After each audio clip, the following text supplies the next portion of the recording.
The illegal elbow. Elbow techniques. This is the elbow. An elbow from here. I'll throw the elbow. Yeah, the illegal elbows. All right, people, we're back, man. Illegal Elbow Radio, another exciting episode for you guys, man. This is Brian from Illegal Elbow Radio, Illegal Elbow on Twitter. And this is Dan from MMA on Facebook and Twitter. Great bear move. Oh, yeah. Dan's got some delicious craft beer. I got some ice tea. Wings and skins. Yeah. Had a good meal, so we'll be back. The sound's going to be fucked up in here, so we're not going to do it here, so.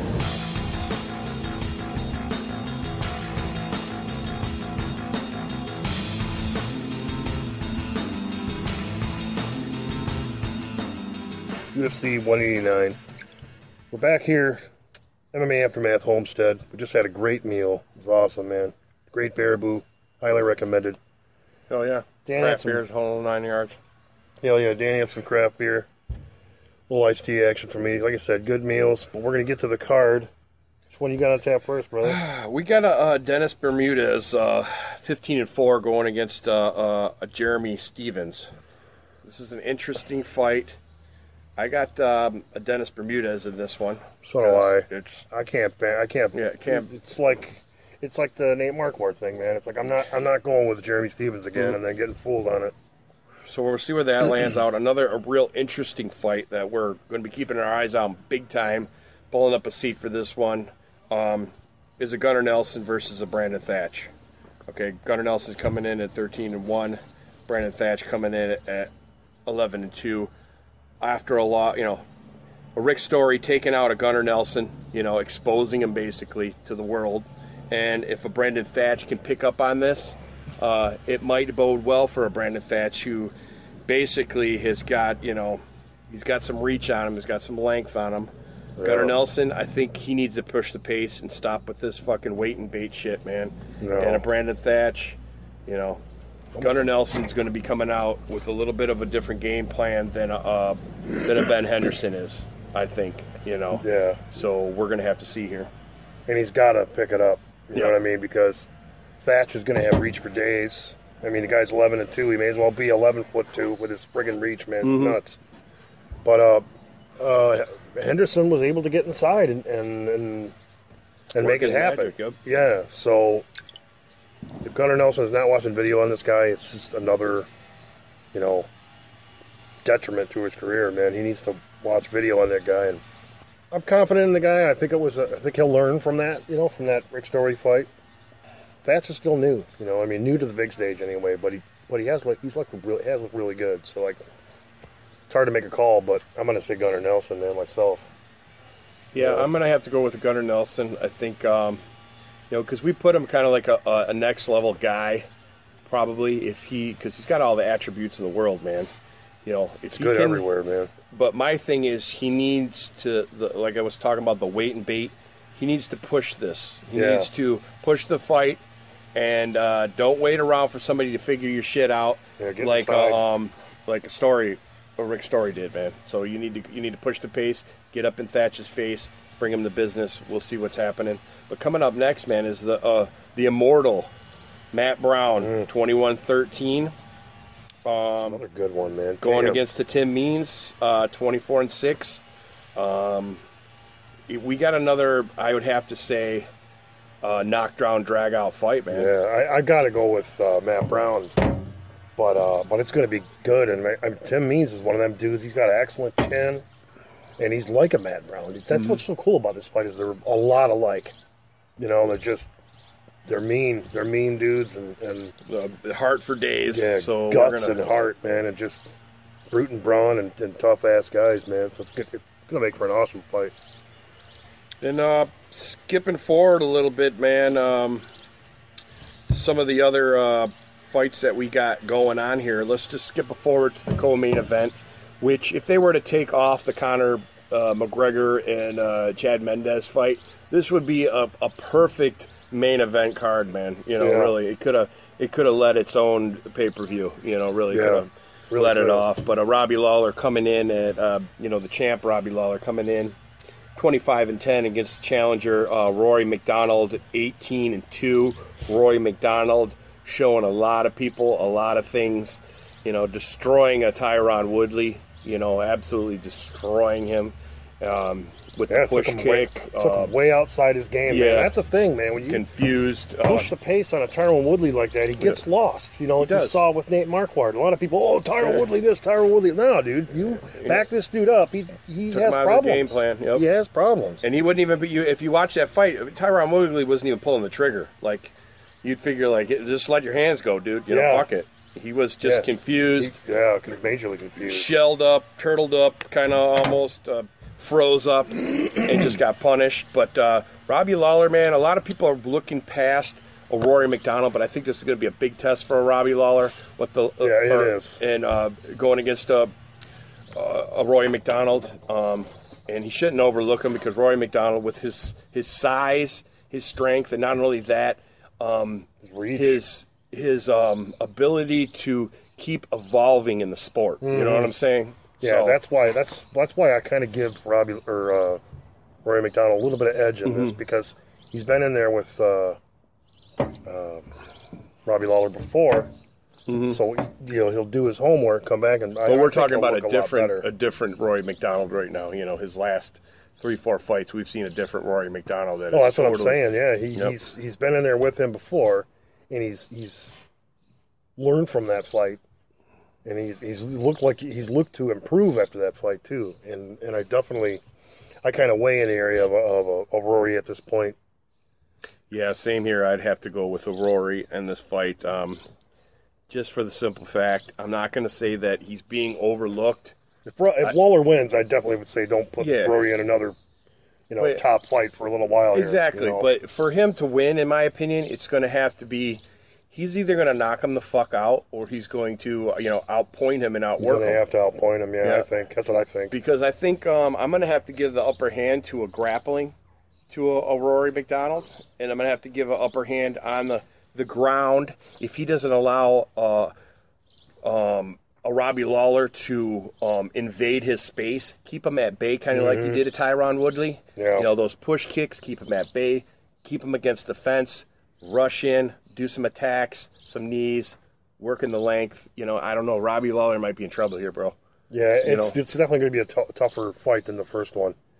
And I think Robbie Lawler will go in this differently as he's been in his last couple. He's gone in just happy-go-lucky, and it works for him. Yeah. It works for him. It looks good. He won the belt with that, but I think he's going to come up to a much harder Robbie Lawler or Rory McDonald this time. I keep switching the damn names. Yeah, but we both are going with Rory McDonald on this one. I think it's his time. I think it's really close, though, man. I could almost lean towards Robbie on some aspects. Maybe striking power. I could lean in an area of a Robbie Lawler, but it's pretty damn close for me. Yeah, I think it's going to be a knockdown, drag-em-out fight, and at the end of the whole damn thing, it's going to be at the end of 5 rounds. They're going to give a Rory McDonald the decision, and if they don't, it's going to be a controversial decision for a Robbie Lawler if he does win, and it's close, because I think I'll have Rory McDonald outworking him. So we'll see.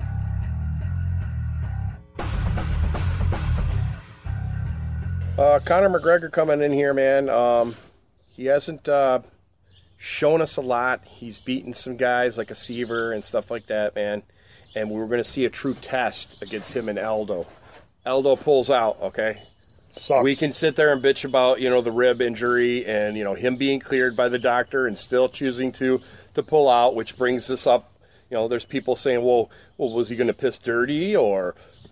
bringing up all kinds of fucking questions. Was he scared? We brought up that question. Was there a fear aspect in there? Did he get in his head? Which I wouldn't be surprised. I mean, and Conor is. I mean, this is the 5th time that Aldo has pulled out of a title fight too. So this is not like something that he's never done before. He's known for this, right? Which he's known for injuries too, especially later in his career. And that brings back to what Brian's saying about some culpability about these guys that have the belt.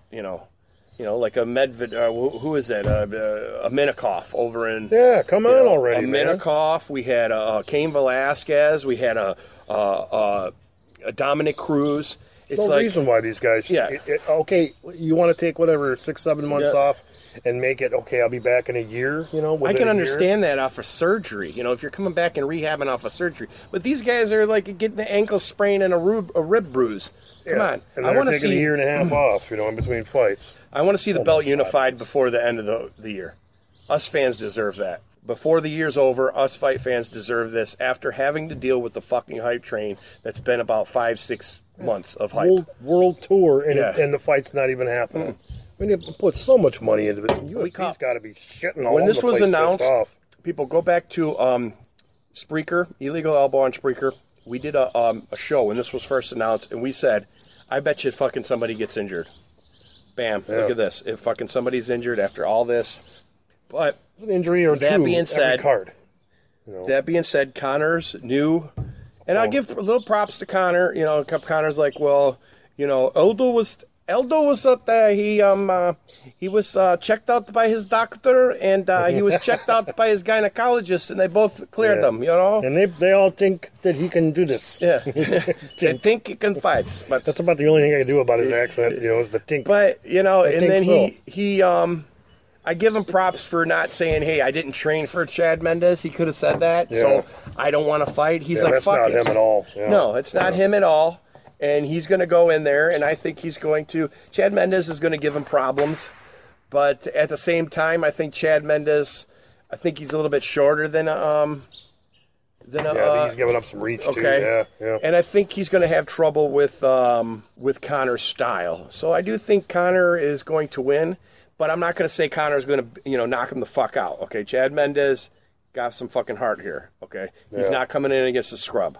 So Money Mendes coming in here. I hope he does well, but I do have Conor winning this one, and there's still going to be questions to ask. You know, we want to see the Aldo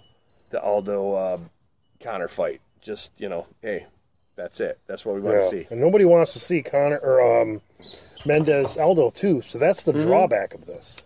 Don't be surprised if some early stoppage happens or something like that, because they definitely want to see Conor. You know what I mean? I could see it happening. I mean, you know, people, whatever. You know, I could see it happening. Some early, you know, hey, if it looks like We've seen what's some his shady name? shit before. Oh yeah, I mean, I like to think they're not pulling anything holy gravy. It's hot out here, but I like to think they're not pulling scams like that. But how do we know? You know what I mean? Really. So I wouldn't be surprised to see an early stoppage if somebody hits the deck or something like that. If I'm talking about Mendes hits the deck, we might see an early stoppage. Yeah. Just to preserve their. Or if he goes down, turtles up, or is he getting rained down upon? Herb Dean might do a.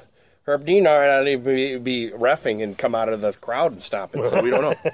But I think it's going to be good. I think Mendes has got a great chin, man. So I mean, Conor is going to be trying to light him up all night, and we can't forget Mendes has got bricks for hands too, man. And Conor's been known for dropping fucking guard a little bit. When he's dropping his hands a little bit, people have noticed that. Cocky, man, cocky, yeah. And I mean, I think this is going to be, obviously, by far, this is the biggest test for Conor.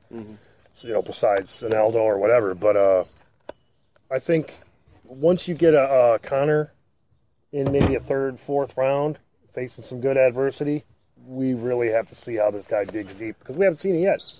Yeah. I don't think has he gone to decision?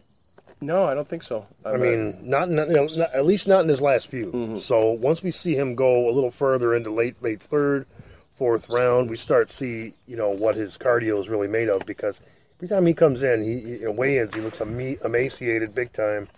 I'm sure he's pretty well hydrated on fight night, but if Aldo come in and whip the fuck out of a Mendes, we're going to expect Conor to do the same thing, right? To take out a Mendes. It's true, but it's we can't put Conor on an Aldo. No, I'm level just saying. yet, I'm just saying the less questions there'll be after the fight. The more questions there'll be if he struggles, takes it to a decision. And there's any time. It's like, okay, well, this goes to decision. It's going to suck. Yeah.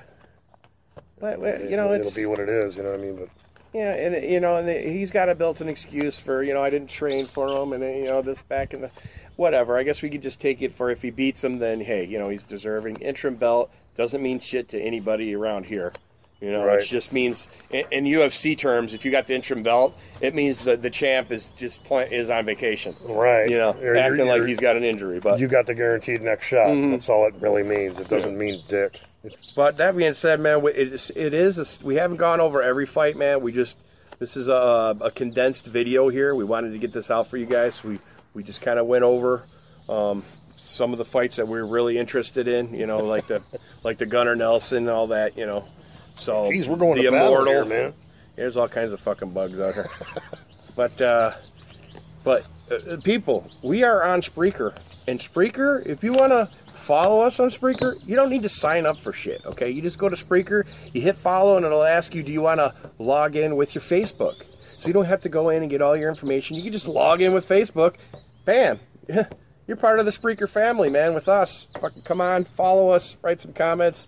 We'll be looking for you, man. Hit that like button, too, man. Hell yeah. And head on over to illegalelbow.com and see all the topics and all the content that Brian's got on there, man. Fucking badass shit. One more thing, though. Oh. I want to say to YouTube people and Twitter people, all those others, if you guys are watching us on YouTube, we really appreciate it, man. 'Cause we noticed YouTube video, or YouTube, because our Spreaker show is also on YouTube on my channel. We'll probably be making this into an audio show as well as being on YouTube, so we'll have all the bases covered. But our YouTube views have gone up, so we really appreciate that, too. Until next time, though, brother. Steadfast. God. Beer.